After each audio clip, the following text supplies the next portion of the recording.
Samantala, maagap na nabigyan ng tulong ang mga pamilyang apektado ng baha bunsod ng bagyong Ada sa Leyte. Yan ang umarangkadang balita ni Hansel Cuevas. Sako-sakong bigas at kahon-kahong mga dilata at noodles ang ipinaabot ni Leyte 1st District Representative Martin Romualdez at ng Tingog Party List sa mga pamilyang apektado ng baha bunsod ng bagyong Ada. Kasabay niyan ang soup kitchen para maghatid ng mainit na pagkain. Lubos ang pasasalamat ng mga residente sa natanggap na agarang tulong. Kada ako gud manhin baha, tubig, kuri god inin bagyo. Damo nga salamat god kan Congressman Martin Romualdez kay gimpaurahan god an malaihaw at kay umabot ini nga amon niya na relief, magagamitan god ini namon kay wari kami ng mga pabugas-bugas tungod ini nga pag-inuran. Bagamat humupa na ang baha at nakabalik na sa kani-kanilang mga bahay ang karamihan sa mga residente, problemado naman ang mga magsasaka na nalubog sa baha ang mga pananim kasunod ng halos isang linggong ulan. Umabot sa higit 5,000 pamilya ang apektado ng pagbaha dahil sa tuloy-tuloy na pag-ulan. Tulo nga daupat ka adlaw nga oran makusog. Ito nga nagresulta nga nagbaraha ang bungton San Miguel Leyte.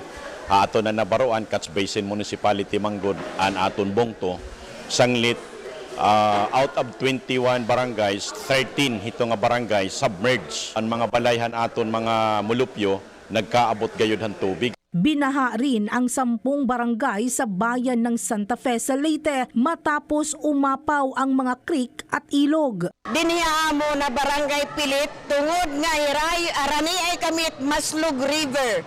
Tapos mga creek didi at luyo paluyo-luyo. Ginbahan kami. Diniya amon barangay an napiktuhan dinhi nga amon area 400 plus. Ipinagpapasalamat naman ng LGU ang karagdagang evacuation sa kanilang bayan. Manuna makurinduro kay an unan waray pa evacuation center. Diri ko dira talaga na evacuate. Diri na bayan ira balay bisan ruba na nga ni. Ito ang kuanda ko nga buligan Santa Fe nga may dana namon mga evacuation center. May hinihiyapon niya aircon, may mga CR, may mga kwarto. Tapos haluag init iya sa kay haigbaw nga ni ma'am. Haluag gapindoro dito may gapang CR. Tapos may la kitchen. Ako bidita na ini mga 100 families or 200. Mula dito sa Tacloban City, Hansel Cuevas ng PRTV News nagsiserbisyo para sa Pilipino.